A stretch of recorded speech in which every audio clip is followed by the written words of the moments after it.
آپ کے والدین کی عمر دراز کرے۔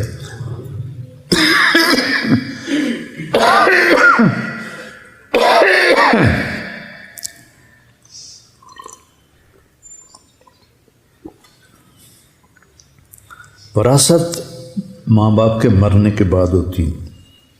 ایک یہ بھی میری نصیحت یاد رکھنا، اللہ تمہیں صاحب جائیداد کرے تو اللہ نے موت کے بعد تقسیم رکھی، تقسیمیں کر دو تاکہ اولاد میں جھگڑا نہ ہو، لیکن قبضہ اپنے پاس رکھو ورنہ تمہیں اولاد ہی فارغ کر کے یتیم خانے بٹھا کے آ جائیں گے۔ ایسے کتنے واقعات ہیں۔ وراثت ہے موت کے بعد۔ تو ہمارے ہاں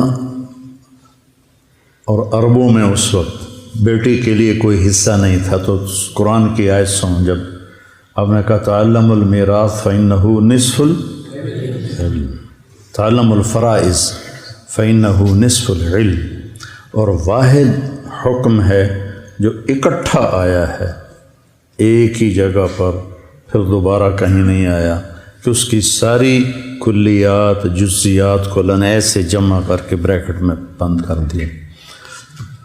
اب آپ دیکھو کہ لڑکی کو تو حصہ ملتا نہیں، حصہ ملتا ہے لڑکے کو، تو ہونا چاہیے تھا للانثی مثل نصف حظ الذکر، چونکہ لڑکوں کو ملنا معروف ہے، ٹھیک ہے، اور لڑکی کو دیتا کوئی نہیں، اس لحاظ سے قرآن کہتا للانثی مثل حظ نصف الذکر۔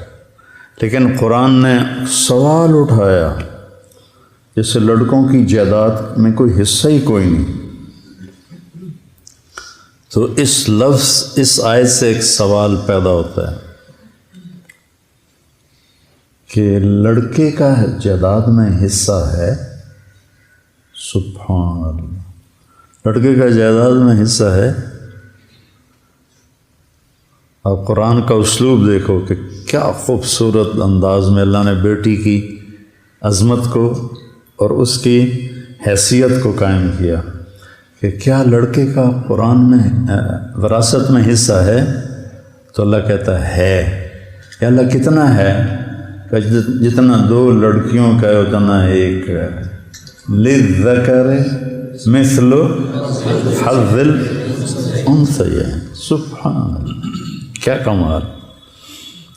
ہاں بھائی لڑکوں کو بھی دے دو، لڑکیوں کا تو ہے ہی، سمجھ رہے ہو، بیٹی کا تو حصہ ہے ہی، جتنا دو بیٹیوں کا حصہ ہے اتنا ایک بیٹے کو دے دو، اور ادھر انگوٹھے لگوا کے اپنے نام کرا دیتے۔ کتنے بھائیوں نے بہنوں کو قتل کر دیا جائیداد کے پیچھے۔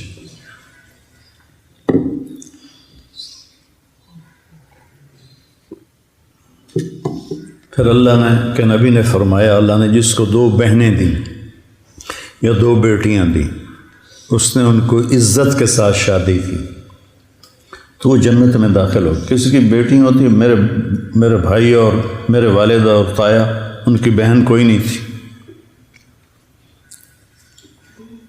تو میری بھی دو بہنیں تھیں اور میرے تایا کی بھی دو بیٹیاں تھیں،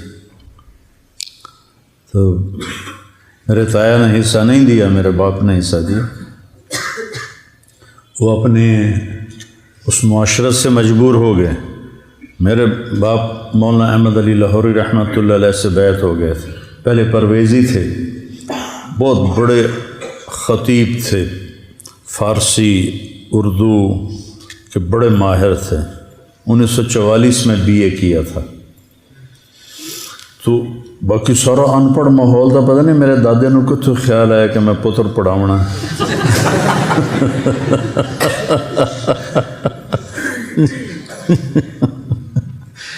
تو پھر حضرت لاہوری سے طائب ہوئے لاہوری کے ہاتھوں، اور ان سے بیعت ہوئے مولانا عبید اللہ انور صاحب رحمۃ اللہ علیہ سے، تو ان کو کچھ دینی شعور پیدا ہو۔ تو آپ نے فرمایا جس نے دو جس کو پہلے بیٹی کا سن 3 بیٹیاں دیں تو وہ جنت میں انا و ہوا کہاتین کہ وہ اور میں جنت میں ایسے ہوں گے۔ ایک نے پوچھا 2 ہوں تو آپ نے کہا کہاتین اس طرح ہوں، کہ ایک بیٹی کی شادی کرے کہاتین ایسے ہی ہے۔ 10 بیٹوں کی شادی کرو جنت کا بھی وعدہ نہیں۔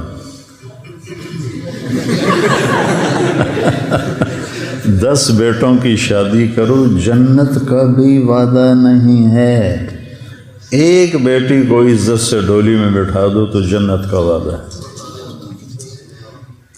پھر جس کے ہاں بیٹی پیدا ہوتی ہے سب سے پہلے وہ خود بچی وہ لڑکی جس کے ہاں بیٹی پیدا ہوتی وہ ڈپریشن کا شکار ہوتی ہے کہ اب مجھے کیا کہیں گے سسرال والے کہ بچی پیدا ہوگی۔ جو عام ماحول ہے، ہر گھر میں اللہ کا فضل ہے، ایسا نہیں ہے، لیکن جو 90-95% ہے میں نے اسی کی بات کرنی۔ پھر دوسرا اس کو خوف ہوتا ہے میری ساس کیا کہے گی، ہم دینا الدھی جم چھڑ دی۔ ایک